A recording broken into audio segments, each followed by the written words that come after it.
Shalom, shalom.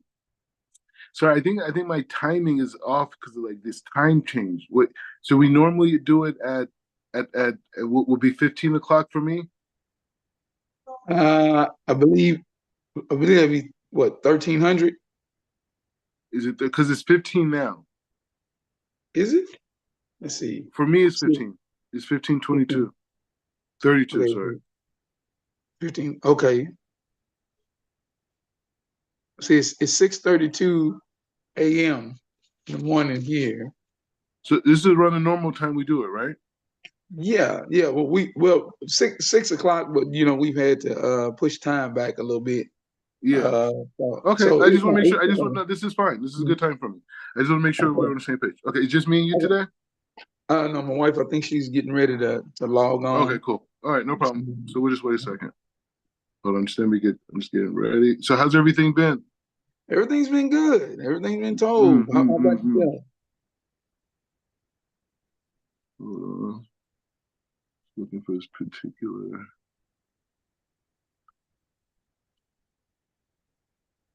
We've been enjoying a lot of the teachings that you've been putting out this week. We're pumping them out, yeah. Yeah, man, you putting in some work. Yeah, You definitely putting in some work. yeah, yeah. You got to get in the you got to get in that rhythm. You know what I mean? Yeah, I know.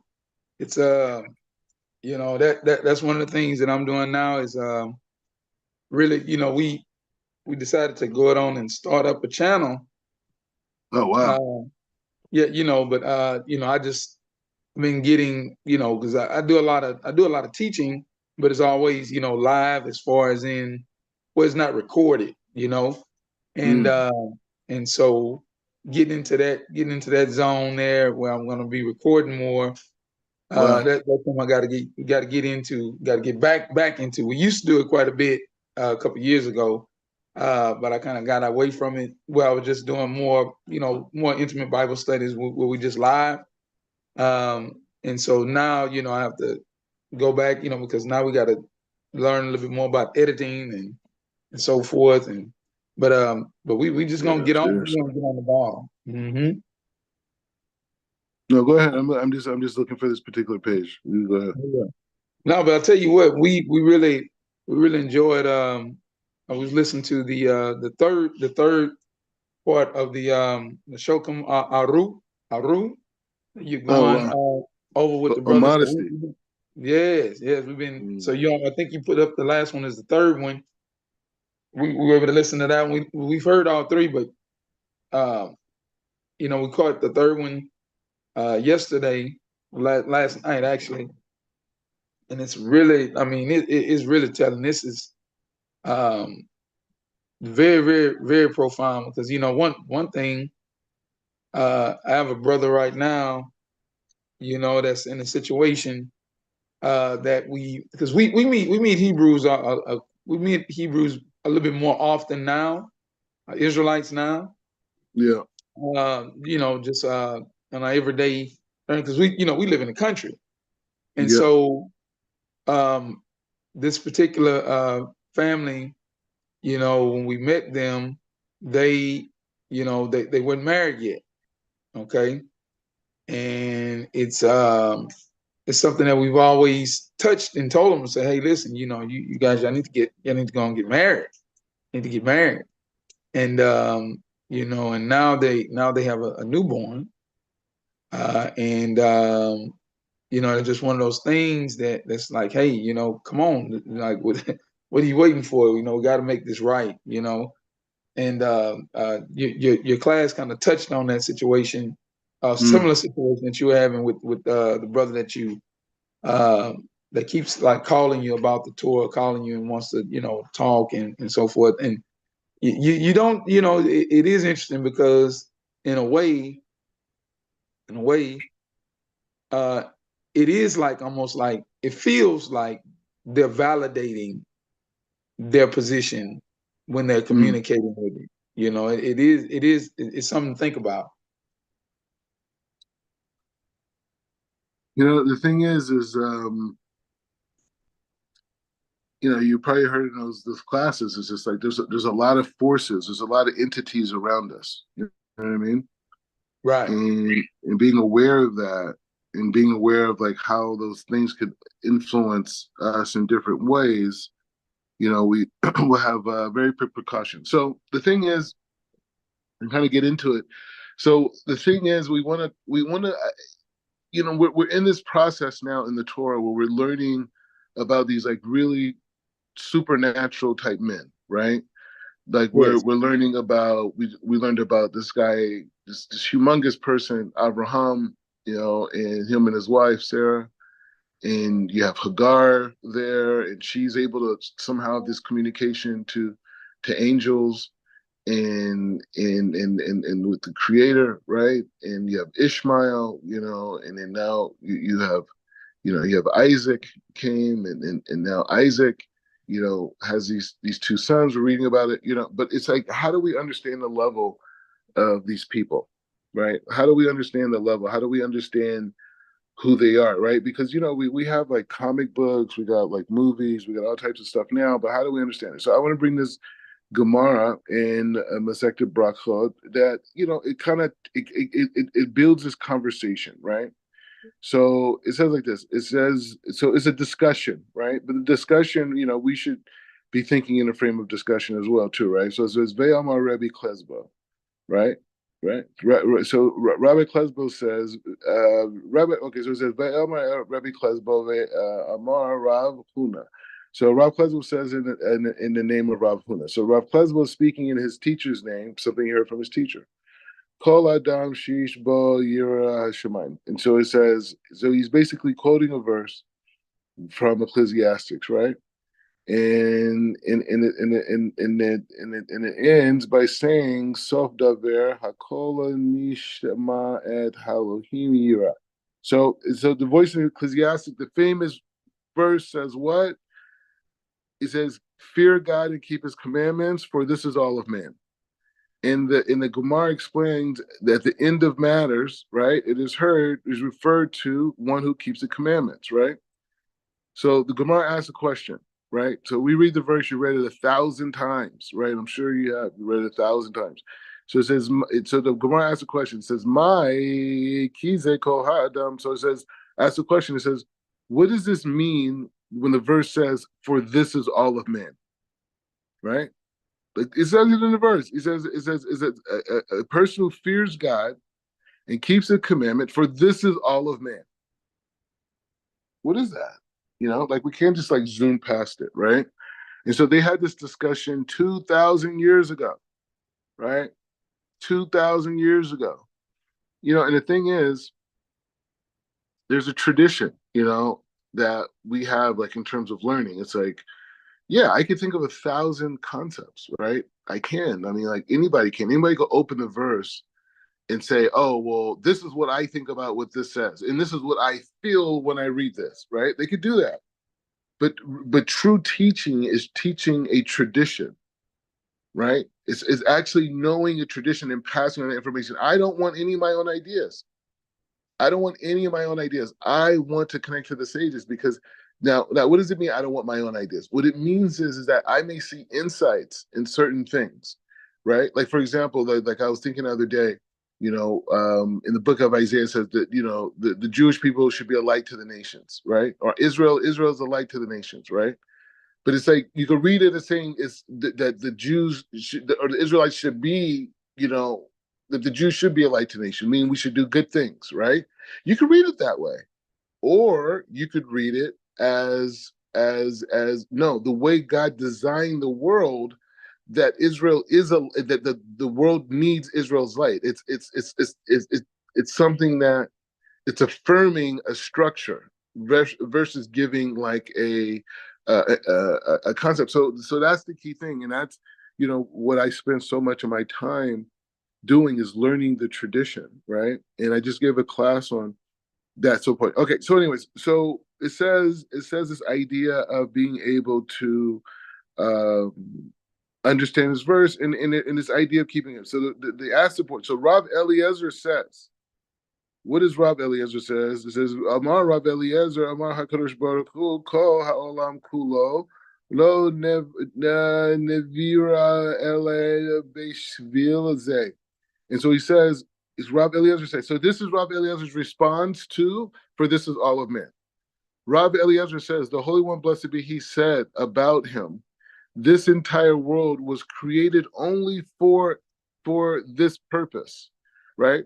This is the ultimate person for which God created, for all of man was created, right? So this statement of kol haolam kulo, right, is asking is saying that this this question that the Gemara asks, what does this verse mean? This is all of man, right? What does this mean? This is all of man, right? What he's saying is, is that for all of man, in Rav Eliezer's opinion, that what he learned from his teachers, right, which go all the way back to the Sanhedrin, right? Because this is the significance of learning the Talmud. The Talmud is the connection that this is what they wrote when they're in Babylon. No one refutes that. You know what I'm saying? They wrote it in Babylon, right? And they wrote another one, in Israel, right? It's called the Yishalmi, right? But this is the Talmud Babylon, right? Where the the great Tower of Babel, right, was created, right? And God mixed up the language and gave them the same place, right? So this was written there, right? And so and so this is the discussion at that. So he's saying, Rav Eliezer is saying that this is all of man, in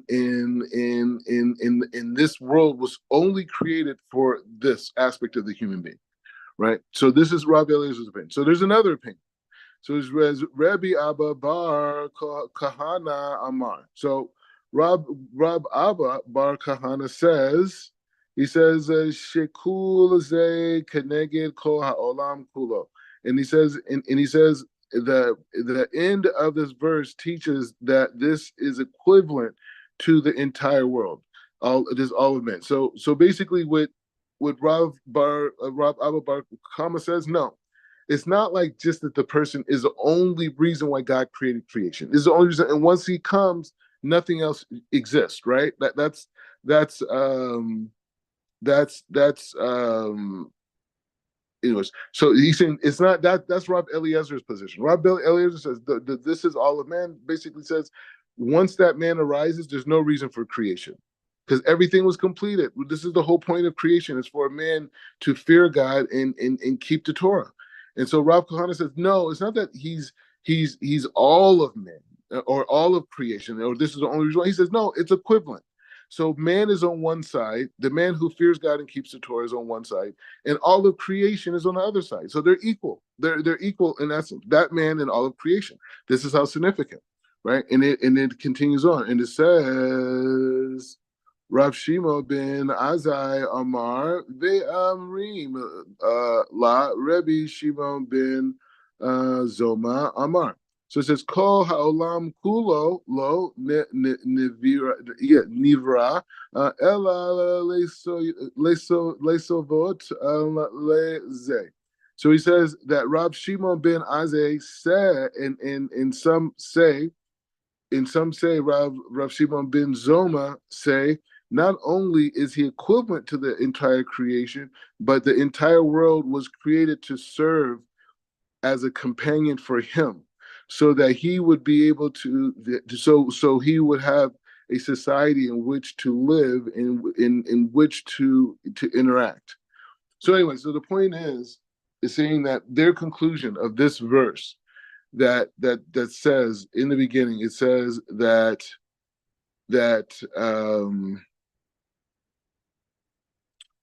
says that a man who fears God and keeps His commandments, for this is all of man. So there's three perspectives. One perspective is once this man emerges, nothing else matters in the world, right? Nothing else matters in the world once this man emerges.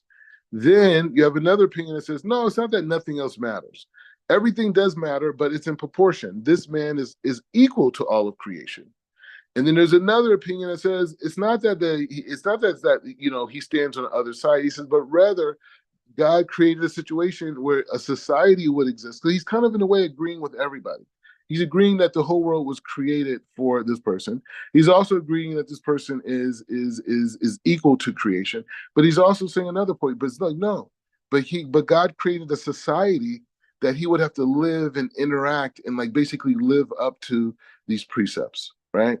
And so we're going to do that, and then we're going to go into one more other point because it's a very interesting point, because we just went. This is a very high level, right? This is like such a high level. We're talking about this person who keeps the Torah, and as it relates to the traditions coming from Mount Sinai that was passed down, that we're reading right now inside this manuscript, right? Because this is the rabbis in Babylon, right? This is who's talking. This is the discussions, right? They learned it from their teachers. There's no conspiracy, right? And it's only written for Jews, right? So that's the reality, right? Is they weren't trying to convince anybody. So when I was learning in yeshiva, I was taught how to learn this and how to decode it, right? Because it's written in a specific way that other nations wouldn't have access to its wisdom, right? So imagine if a Gentile was able to explain this concept the way I'm doing it right now, what he could take with that energy, right? Potentially use it for wrong reasons. So the way that this idea is being built out, right, is being built out in a way that um, is being built out in a way where we're starting on a very high concept, right? A very high concept, which is the balance of the world. And then we're going to do this, and then we're going to go back into um, we're going to go into this week's parsha, so we can kind of look at it differently. So it says Ve'amar Rebbe Klesbo Amar Rav Huna. So it says again, Rav Klesbo says in the name of Rav Huna, Kol Sheyodea. He says Bechavero Shehu Regularly Tet Lo Shalom Yikadim Lo Shalom. So he says like this. He says Rav Klesbo says in the name of Rav Huna, one who is aware that another person is accustomed to greeting him and does not and is not only obligated to return the greeting, but he must greet him first. So if you have a friend, right, and you have if there's two people walking, right, and you're walking towards her, and you have this friend that always, is always, as the kids say, always dapping people up, always saying what's up, that you are obligated to not only return this, but even do it faster. Why? Because it says to seek peace and pursue it. If a person extends his greeting to him and he does not respond, he is called a robber, right? As it is stated, it is you who have eaten up the vineyard, the spoils of the poor is in your house. It says in Isaiah, right? And only way to steal And only the way to steal from a pauper who owns nothing is to rob him of his dignity by refusing to refer to his greeting. So anyway, so it says like this.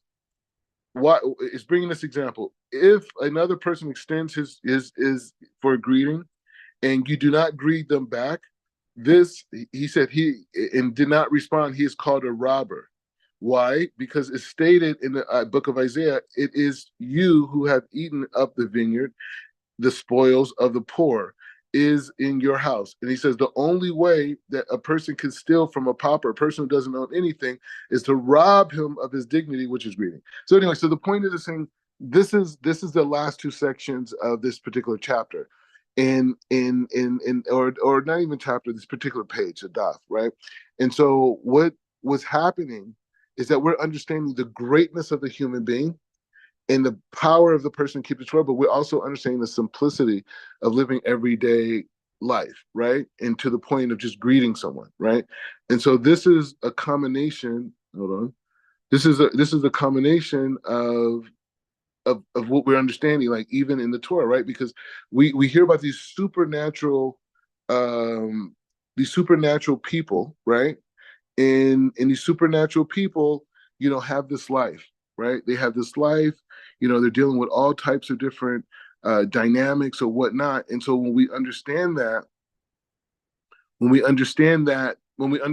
framework, then we could kind of go and look at this Torah in a different way. Like, why out of all the people that God writes about, that God created all these souls, all these people, and all these people have different stories and whatever. Why does God focus on these people? Right? What can we learn out from that? That we're talking about singular characters, and there's literally hundreds of millions, if not billions, of people on planet Earth at this time, right? And why do we have to hear about their stories, right? Why do we have to hear about what's going on? Because the framework of the Torah is explaining to us is that the people who are under the spotlight, right? The people who are under the spotlight are individuals that in essence, the world was created for, right? In going into Torah and going into the frame of Judaism, these things, it's like, yeah, it's not just the idea of having like traditions and practices that are holy, but it's also in the context of being able to imagine one's significance of every action that they're doing, Yeah, right? You ma- want to ma- jump in on that? You got a point on that? yeah, I do. Okay, go ahead. This is really it makes me think about just the whole mindset behind reciprocity.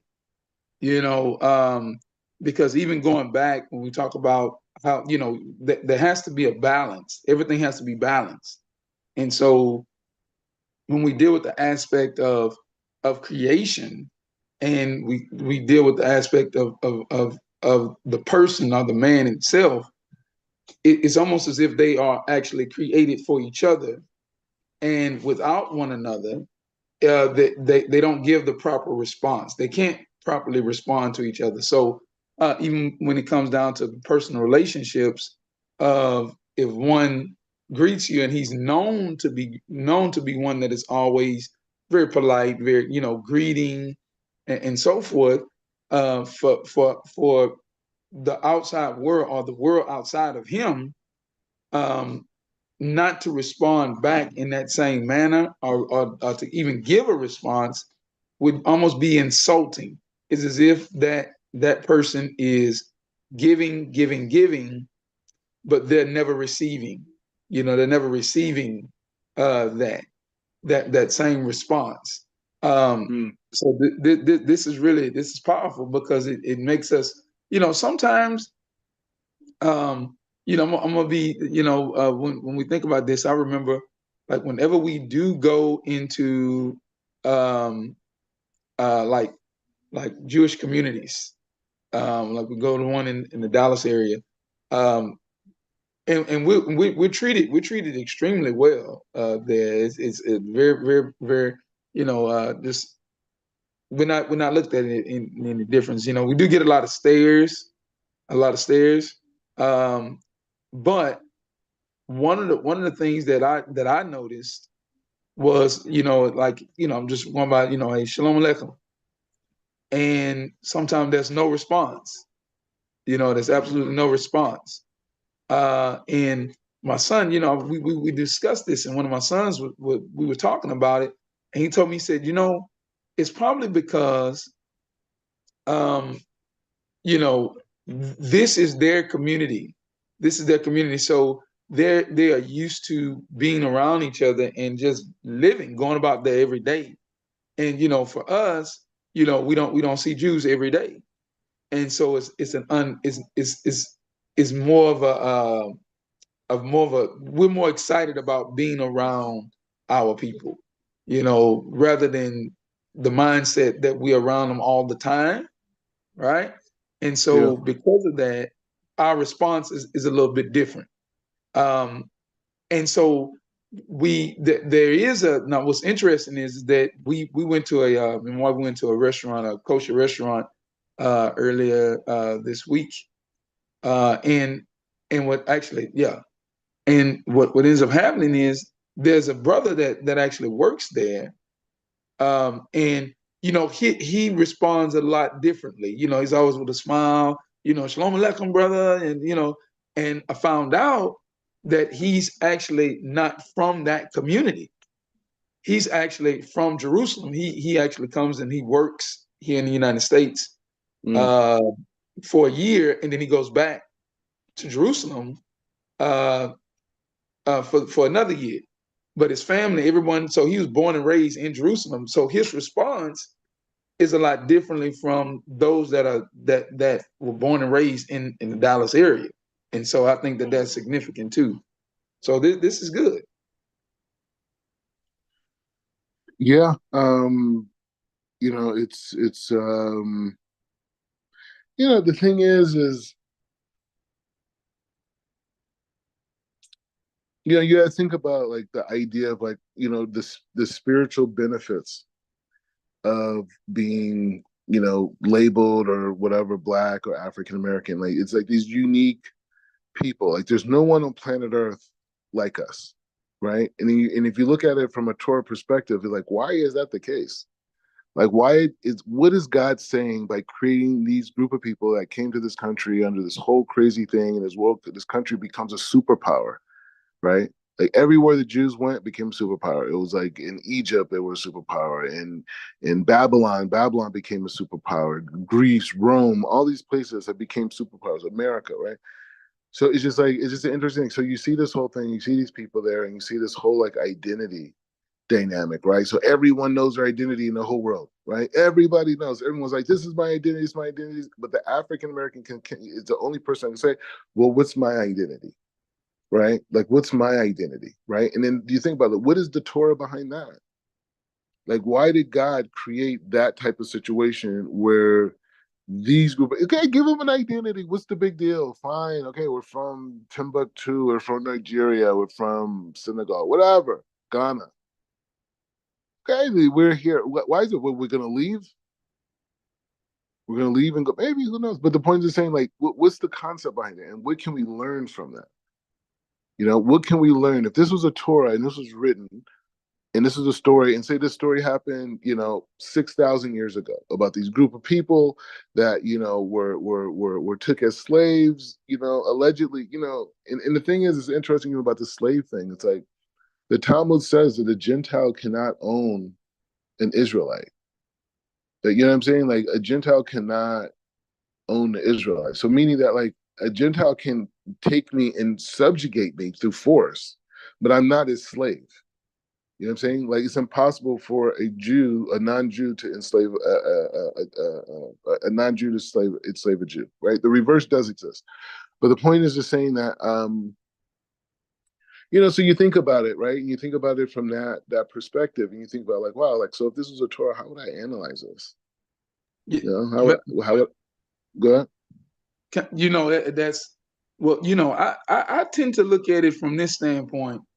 I think it's profound because and I don't think any other culture, any other people or nation group can actually identify with that emotion, that feeling.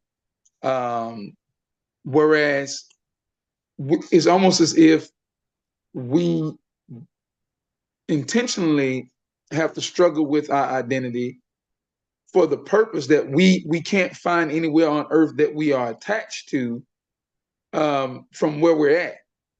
And therefore, the only place we have to run is to the Creator.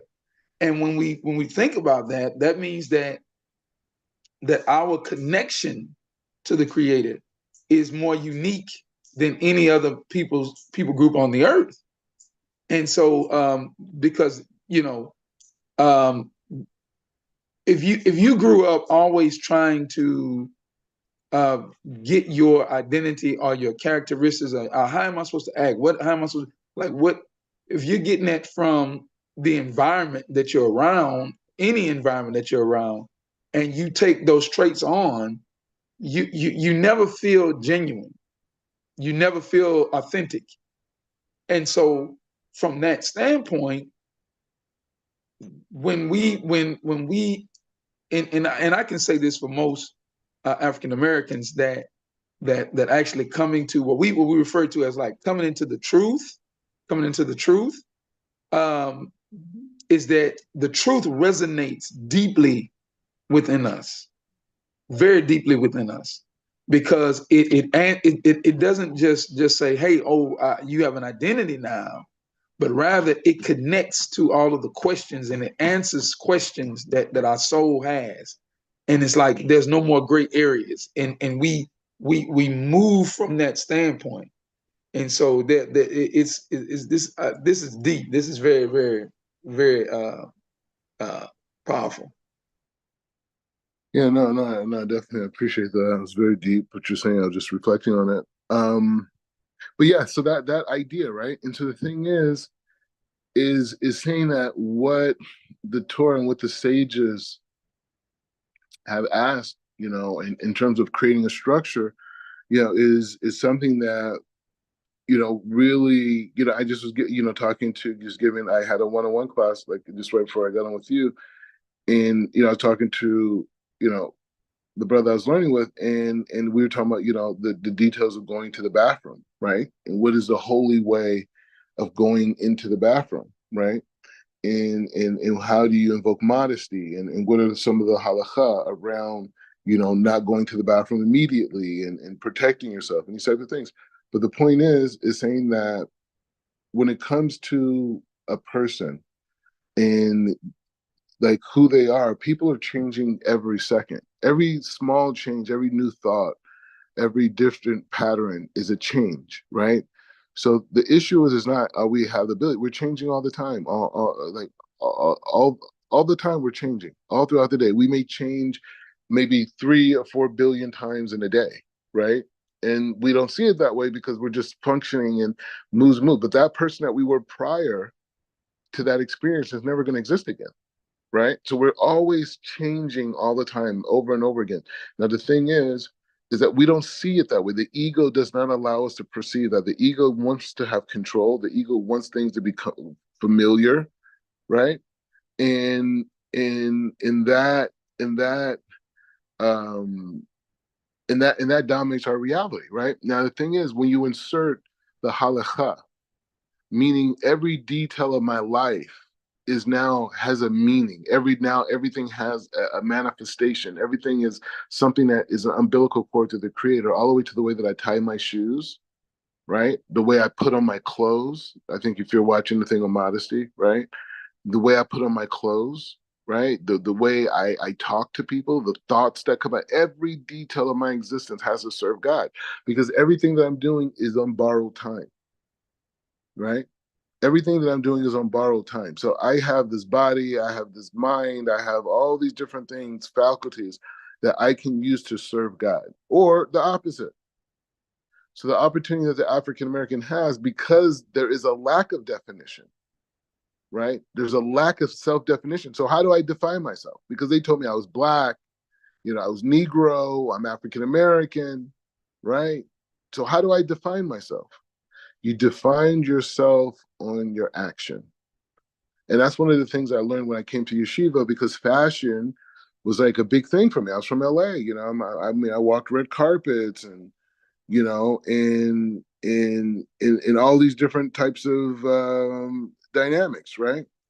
And so this this world that I was coming from, now I'm going into this religious world where everyone's wearing black and white, and everyone's wearing a hat, and everyone looks the same, and there's a certain type of a walk and everything. And I'm like, well, how does that express the uniqueness that I thought the Torah brings out of you, right? And I came to learn, and I wrote about this, was that the uniqueness of who you are is not what you look like, it's your actions. That determines who you are. That determines your relationship with God. That expresses your soul. Everything else is to fit in with everyone else. And so when you mavato, when you bittle, when you close that part of yourself that says my self-expression is through fashion and these types of things, right? That that and that expression, right, of who you are becomes your self-definition, right? And that's a very difficult thing to do, because a lot of times when people connect to their religion, especially in Judaism, very much of it has a lot of cultural things that really don't have anything to do with the halakha, right? That things that the community picked up, why they were by these people, by that people, by these people.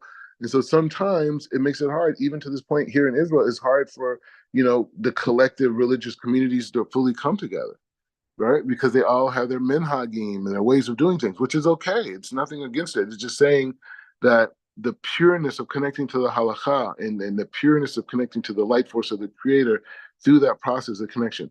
So I want to bring this last point, and it's Vayelech Asav El Ishmael Vichach et Machaled Bet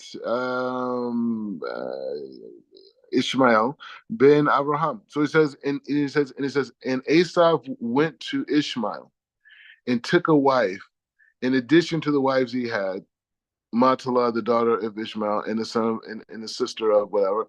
Why am I bringing this point? Because when we're analyzing the Torah, right, we're hearing about all of these different characters, right? And so when we hear characters that are like not the best characters or people with really good characters, we have to look at them on a completely different level, right? Like literally, like when you see, a big fight, back in the day, like a Mike Tyson fight, or Floyd Mayweather, in his prime or whatever, and you see these like big places in Vegas, and it is totally this desert and it's totally dark, but it's completely lit up by this arena, right? And as far as you're away, you can see this, people inside this boxing thing and everyone watching, right? So these are the characters that the world was there to watch, right? And so now when you look at the world, why is it important? Because now when you look at the world, you see these same dynamics look all over the world. The people who come from Ishmael, these are the Muslims, right? Billions of them. The people from Edom, right? They're connected to Esav, right? They built the Christian nation. This our tradition says. Jacob, is Am Israel, is the Jewish people, is Israel, the Israelis, right? And so that dynamic is what the world is dealing with right now, right? That is what's going on right now. What we're reading in these parshiot is what's going on right now in the world, right? So these are the same people. Like it's like for example, what was the issue with Ishmael in Isaac that he wanted to kick him out of the house, right? Because Ishmael and his mother, right, were telling kind of like this rumor that it wasn't really Abraham's baby because Sarah was just kidnapped by Abimelech before, right? She was kidnapped by, or not kidnapped, but she was kidnapped by Abimelech, right? And so she was released to Abraham, and shortly after that, she conceived a child. So they said, oh, well, that's not really Abraham's child, right? That's not really Abraham's child, and that, so that was detrimental to Isaac. There's a whole big conversation between Isaac and Ishmael as children in the Midrashim. They go into it, but the point is saying that the point is just saying that Ishmael was trying to invalidate his connection to Abraham, right? And what do you hear today? Oh, those aren't the real Jews, and this, and go back to Poland, and go back to the Middle East, and go back to America, and go, you guys aren't the real Jews. And you just say, wait, but when they were in Europe and all these other places, you called them Jews and killed them and told them to get out of here, right? I mean, you singled them out for that exact reason. Now they go back to Israel, they say no, right? You look at the Christian nation. You look at Esav. What is the issue here in this Torah portion? Esav is basically gave away his birthright, right? He gave away the whole exodus from Egypt with all the wealth. He gave away the all the land of Israel that he would have inherited. He gave away all he gave away his burial place next to Abraham and Adam and Eve in Marat Mepelach, right, where Yaakov is buried and Yitzhak is buried. He gave that away, right, for him and his wife per se. And he gave away receiving the Torah on Mount Sinai. He gave away all those things, right? And so those descendants lived in an eternal shame after that. The Torah says it, the generations of Esau, right? And it talks about all the incest and fights, and they created Amalek. Amalek was one of the descendants of Esau. So the whole thing went downhill completely. Why? Because Esau felt he did not need his inheritance at that moment, right? For other reasons, right? He had some superpowers. But the point is saying today, there's a religion called Christianity that comes from the descendants of Esau that's trying to convince the Jews that they're not even valid. They don't exist anymore. They're like, hey, man, that covenant you had with God, it's over. It's over. It's over. It's over here with us now. Wait, who said that? Well, if you look at your book, if you read it in a certain way and you see it in this way and you take the names and you'll see who's this who's a humbling his shepherd and was his servant and this whole thing. And if you look at it, who you think he's talking about? He's talking about our God. So really, it's by us now, right? And then you got the descendants of Esau marching around the world on college campuses saying, "You ain't the Jews. You ain't the real Jews. Get out of here." Blah blah blah blah blah. And then a black person come up and I'd be like, "Hey, I'm Jewish." And they're like, "No, you ain't. No, you ain't, nigga. Go back to that. Go back to your place. How dare you say that you're righteous and pure? How dare you?" No, no, no. Actually, no, no. On the west coast of Africa, there were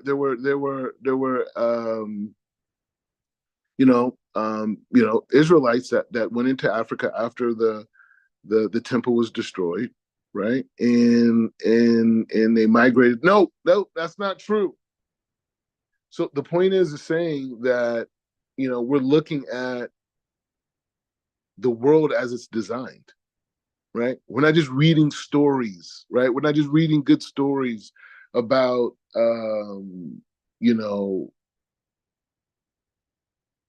people and how things happen. No, this is the structure of design today. And if you look through the dynamic of the lenses of the Torah, right, then you'll be able to see what's going on in the world now, right? So this last verse that's talking about Esau and Ishmael, they create a pact together. They create a pact right here, right in front of you. And so what happened? So it says that right now in the world, what is the big deal that's going on in the Middle East? Right? People say Israel, Palestine. That's not the issue. The issue right now is Saudi Arabia and the United States are creating a defense pact. They're creating a defense pact, right? Which means they're going to be working in partnership together as one sovereign entity, right? If you mess with Saudi Arabia, it's like you're messing with the United States. And then, you have the Bahrain underneath that. You got the UAE underneath that. And so that's what's happening right now. So anyways, sorry if you guys didn't like the N-word, but, I got to say it sometimes, But the point is I elevated it to holiness. no, But the point is just saying that. No, we're fine. We're fine. Yeah. Because that's what they say. I mean, they're saying it to my face. How could you be descendants of slaves and now say that you are holy? Who do you think you are? Who do you think you are to say that the world was created for you? I've been walking around looking down on you for centuries. And now you want to tell me that you're God's chosen people? I can't accept that. You got something on that. Go ahead. Yeah, well, it's because going back to that whole concept of this basically this perception or this plot of Ishmael and Hagar about just the identity and the true validity of Isaac, and then they bring up this situation with Abimelech, and this is our story. This is our whole story. Like who's the real daddy, right? Yeah. But the idea is that as we continue to grow and develop, we can go two different routes and two different ways with this. We can say, oh, well, you know what? That's my daddy because I look like him physically. It's my physical appearance, right? Yeah. But I know, especially in our communities, in African American communities, one thing that has always was always a situation was that you would hear mothers, especially single mothers, say, that they had anger or animosity against a child because they would say, you act just like your father. So when I see you, your father. I see those traits. I see those attributes. that your father had. And someone say, well, that boy just like his dad. Okay. And so what that does is now let's take a little bit of reverse psychology in that and say, well, let's flip that around. So now it's one thing for me to look like my daddy, but because the image of my father has been distorted, no one, the world has a perception about what he looks like physically. But one thing that cannot be denied is his attributes and his character. And so when we take on his attributes and his character, it doesn't matter what I look like physically anymore, because now you can't refute whether or not that's my father or not because of how I behave. And so as Isaac continues to grow, we begin to see his attributes. We begin to see his character. And he's acting just like that. Because, I mean, nobody today knows what Isaac or Abraham actually look like physically, as far as the whole. Very nice, very nice. Right, I like that. right. But we see their mitos, we see their attributes, we see their character, we see how they do business, we see how they function. And so that is what we as a people, because you look at us today, Jews, we got to focus more on the attributes and focus more on our character and how we behave, and just like going back with the greeting, when someone says hello or greets you, greet them back and even beat them to it. And now we're in a competition of having good mitos, good, standards of way, just a higher level of hospitality, and so it's this. I think this is paramount for our people. It's very paramount because we instead of, because as an Israelite, I'm honestly, when you first come into this truth, the identity is a major thing, because you're dealing with people that struggle with identity. So there's a lack there. So you're gonna, man, when you start realizing like who you are, we the people, and Kwam Yasharala, all these different things, then what happens is that it becomes a fountain. It becomes a fountain. And you begin to drink from that fountain. But what you have to be careful of is that in that fountain, you're going to get some sweet water, but then there's also some bitter water that's there. And you're going to get all of that. And if you stay there and you don't move on to the next fountain, to the next level, because Abraham made many fountains. He dug many wells, right? And then Isaac dug wells, and Yaakov dug wells. And so we have to drink from those in progression. And so now, when we look and say, well, hey, man, I know I look like my dad. Okay, I know I physically look like my father, but now I need to learn of him more so that I can become him. I can be in the express image of him, in my actions, So this is a plight. This is why we, in one of our previous conversations, just dealing with Mishnah and dealing with Gemara and Talmud and dealing with halakhic law, this gives us deeper characteristics of our Father. And if we disattach ourselves from that, we will never truly actually learn how to actually function as our Father. And so this is paramount. Toda. Amen. So yes, I really like the point that you brought out, and I'm sure there's sages that say it, but I haven't heard anyone really mention it, because when we talk about Abraham, when we talk about Yitzhak looking like Abraham, we really think physically, because it was an issue, was it his child? But that's not really the ikar of it. That's not that's not really the essence. The essence is that his behavior was like Abraham. His behavior was like Abraham, and because his behavior was like Abraham, people are like, oh, yeah, that's Abraham's kid. That kid is righteous, man.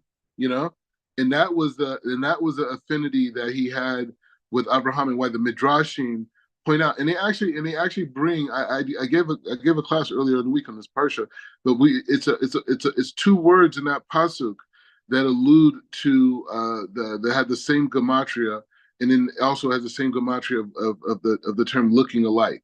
So it's a whole thing. It's a whole thing. But the point is just saying that So yeah, so there's some points to look, but then you say look alike. Everyone's thinking like some you know you know Babylonian type of looking guy, because that's where he was from, right? He was from Mesopotamia, right? Or Qasdim. But anyway, so yeah, so that point. So yeah, so it's important. Yeah, it's important to you know when we think about the challenge that we have with our people is it's forward thinking as the Nation of Islam was in many areas, and how comforting the first AME church and these different things were. They didn't really have a destination, right? Like, what is the destination? What, like, if you have an education curriculum, you say, like, what is the end product, right? And their end products were not necessarily connected to holiness. Like Martin Luther King, his end product was integration, right? He felt if we just integrated and the laws were equal, society would get better, right? That doesn't work, right? Malcolm X, what was the Nation of Islam? Their thing was being engaged and having their own infrastructure, right? Having their own neighborhoods, having their own businesses, having their own, places of worship, this whole thing. But the whole thing was devoid in many ways still of their own culture. It was still connected to, a different reality, right? But the thing that makes what we're doing so unique is that, what we're talking about is saying like, no, like this is a returning of a self. We never claimed that the church was returning for us. It was something maybe we felt we were close to God and we were saved and all these other, but it wasn't like a returning per se. And Islam for sure was not that. And so when you think about this idea of Hebrew Israelism and connecting to the laws of the Torah and this organic approach to life and eating and health and family and community, and service of God through that, that's the future, right? And that's that's where the whole thing's going. I'm not saying everyone needs to be Jewish, right? I don't think everyone needs to be a frum Jew. If they want to be a frum Jew, I'm a frum Jew. I'm into it. You know what I mean? But nevertheless, we're talking about people resting on Shabbat. We're talking about people who feel that they have an ancestry connected to this divine lineage. Now they may not follow, rabbinic Judaism, right? They may just have a Shabbat. They may have a day of rest. They celebrate the feast days. You know what I mean? And they believe in that. Maybe some of the rabbinical stuff connects, maybe it doesn't, but either way, but they still see themselves in that way, right? And that's the vision that I have. There's 26%. I don't know if I have a statistic. I don't know if I sent it to you, but 26% of African Americans see themselves as descendants of Israel, right? That the the Manhattan Institute did this whole thing when the whole like Kyrie thing was going on. So they did all these census or whatever. So their thing was 26% of African Americans see themselves as descendants of Israel. And then he said 19% of non-African Americans in the United States also believe this, 19%, which I thought was kind of crazy. Now, when you think about that stat, like how big that stat is, right? That stat is big because the African Americans have $1.9 trillion in buying power, right? $1.9 trillion in buying power.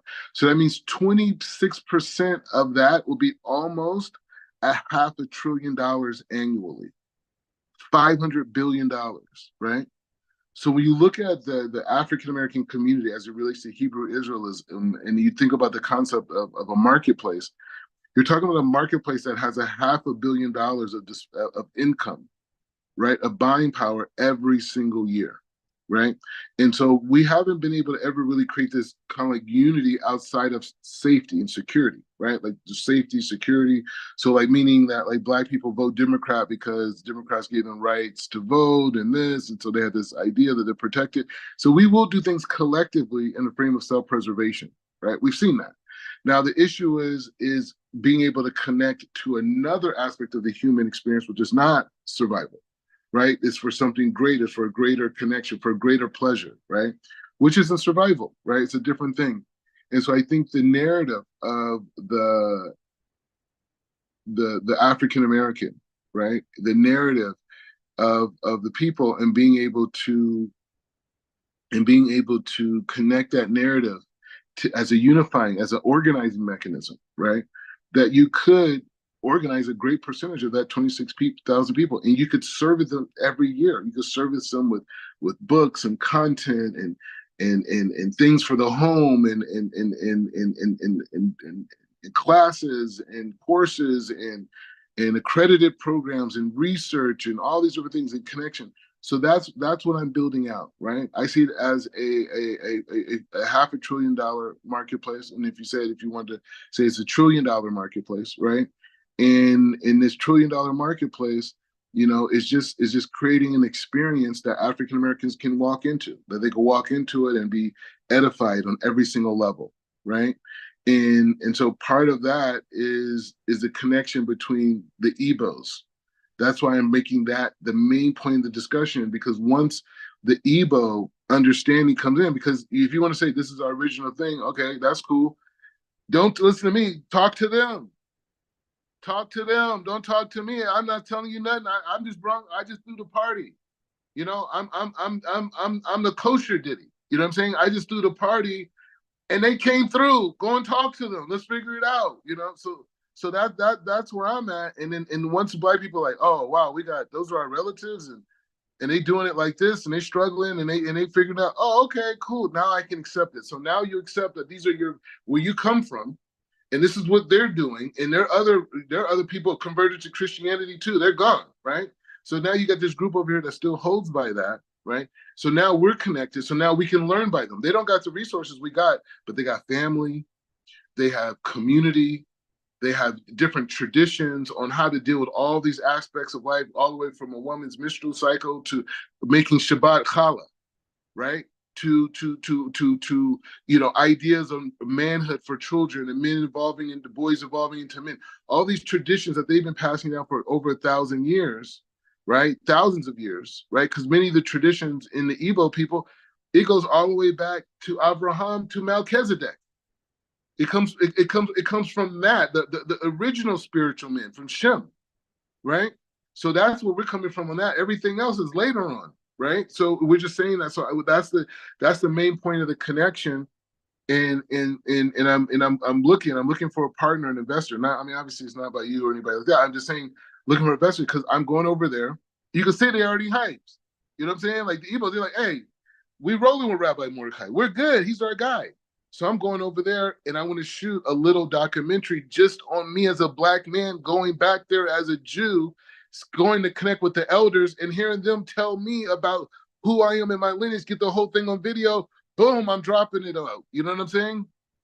I'm dropping it. I'm not even waiting for Netflix. I'm putting it out, download it immediately, immediately download. This is our history. This is our culture, and the monies and the proceeds will be going to pushing the movement even further. But the point is saying, yeah, so I'm going out there to shoot a doc and edit it and release it immediately. I'm not waiting for Netflix. I can't wait for them. We're making history.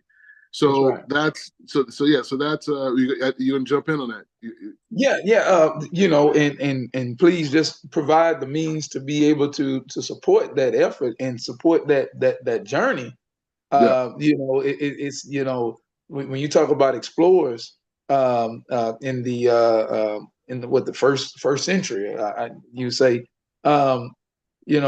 they had to be supported to go to these distant lands. They had to be supported in that way of innovation. Now, going back to like even the building that infrastructure for our people as far as economics is concerned, that's where I believe kosher law, Halachic law comes in, and I believe it's going to play an important role.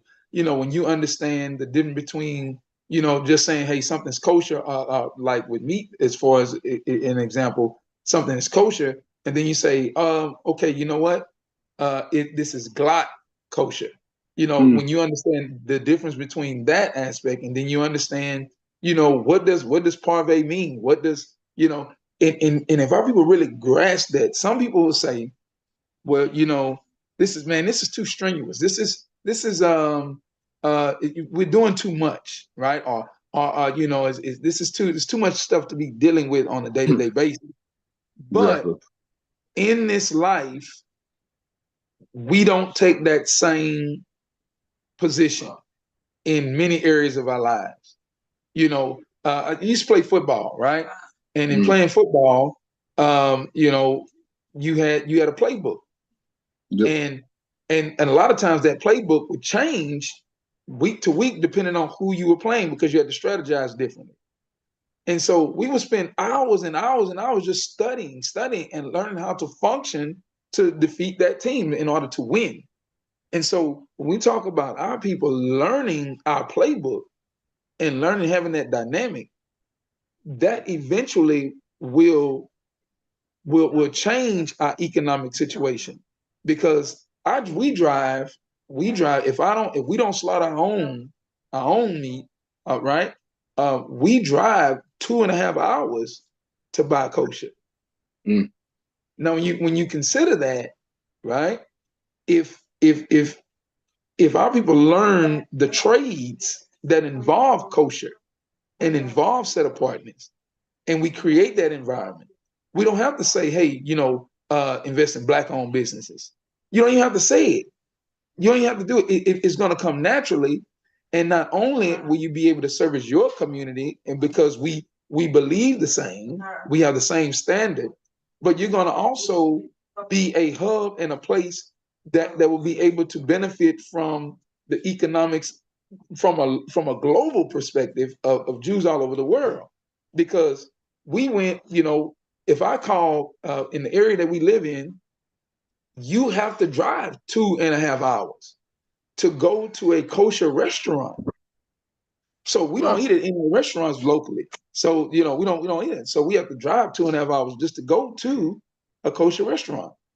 And and so from that dynamic, having a kosher restaurant, but there's Jews all around me. There's Jews, but they're more scattered. They're more, in neighborhoods, and they kind of drive, to different places to get certain things.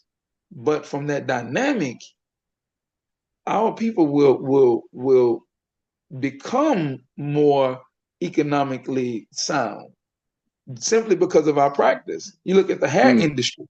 Man, we built the hair industry, but we don't own any of the hair industry. We don't own the beauty supply stores. We don't own them. Okay, Yeah. and so so we Well, built the that thing back. is, on that point, what you're saying, I Okay. think, and that's the key thing. We're no longer talking about race anymore. We're talking about spiritual connections, right?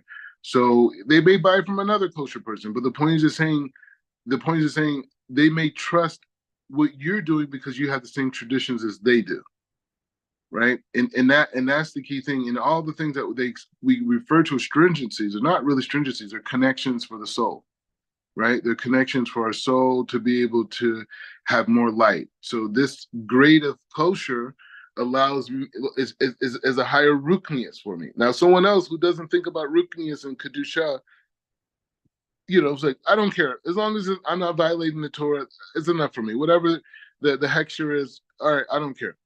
I understand it. There was times where I even thought this way. You know what I mean? Like I've grown. But now I want the best meat. Right? I want the best meat. I wanted to cut the best. So yeah, I'll mention when next time I talk to Rob Elazar, I'll mention it. I mean, Eliezer Demoto, sorry, Elazar. I'm still thinking about. I'm still on the Gemara. But anyways, so yeah, so I'll mention that to him. You know what I mean? I'll see how he deals with that. I don't know because I think people have to go and stay by him, and I think it's like a hands-on thing. I don't know, and I know he only does it certain times in the year because he has to travel to the I think Dominican Republic or something like that. That's where his community's at. I think. I don't know. I'll ask him though. I mean, who knows? Maybe he'll do something special. I don't know. But the point is just it just depends on the schedule, right? But the point is just saying I will definitely mention it to him. But yeah, I hear what you're saying. And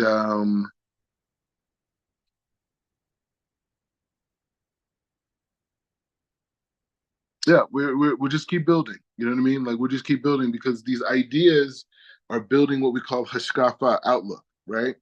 And you want to have an out. You want the outlook because a lot of times people like focus on laws and they focus on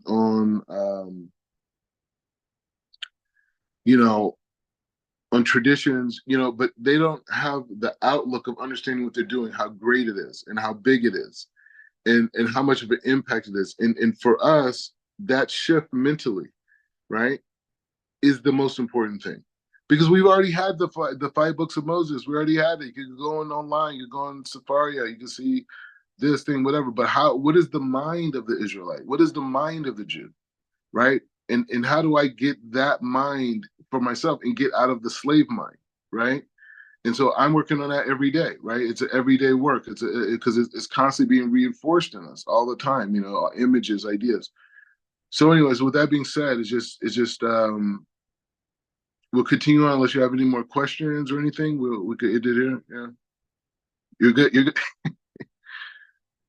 I'm good. You're good. Okay, so yeah, and then the thing is, I would say, um, I think definitely you should teach and you should definitely organize.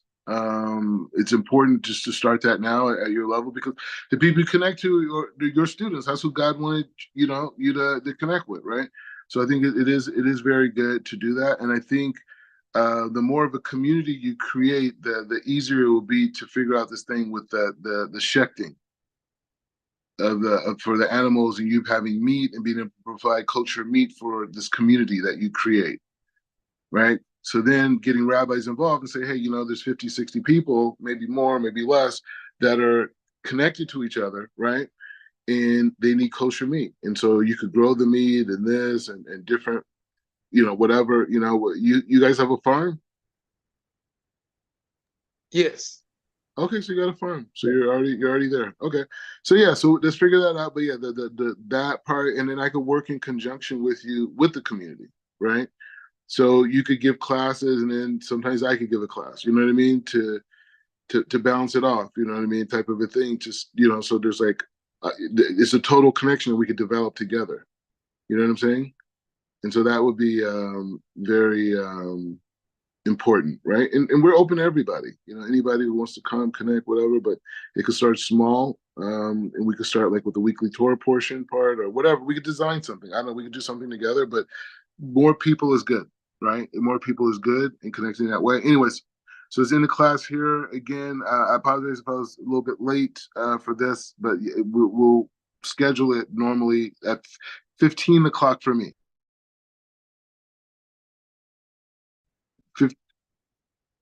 Okay.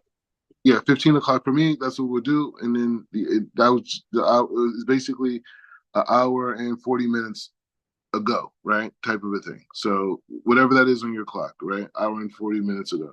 All right. So anyways, Baruch atah Adonai le'olam amen ve'amen. And we'll just continue on. Have a beautiful Shabbat. And any specific things, send me messages throughout the week. Any ideas, any reflections, anything. The share will be online, right? So you can always just go and watch it and take any notes, anything you need. That's all there too. And then feel free to use any. I'm just going to just as much as I can. Sometimes people, have their own Zoom, so I can't really broadcast every class I'm giving, but the ones that I can use my Zoom, I'll do it because it just helps all of us. And eventually, so that you see the African American guy that I was learning with, yeah, Yeah. Yes. yeah, he's Yes. he's also he's also in Texas. Yes. I would like to connect with him. I think that'll be an awesome thing. Yeah, so I'll connect you guys very soon, right? Okay. And so you guys Okay. can start learning together. Hold And on. but he's in Dallas. Well, I'm not far from him. That's why I drive to go coaching. Oh wow. Okay, perfect. All Yeah, right. So I'm yeah, not so far maybe from we'll figure out a study group with you him. guys and figure out how we could do it. So maybe some of the things that I learned individually with you guys could kind of like learn together. You know what I mean? Yeah. And just kind of like build off of each other and that type of thing. So we'll build to that. But yeah, I think that's a good. It's ironic you guys are both in Texas, so we'll do that. But anyway, so All we'll be in touch next week, God willing. We'll continue on, and I'm looking to put together that entry to that study group, starting maybe okay. probably next week. I'm gonna talk to him again tomorrow. I'm gonna mention it. I'm sure he's not gonna have a problem with it, and then you guys could start learning together, and we'll do an introduction through Zoom. All right. That'd be awesome. All Toda. right, perfect. All right.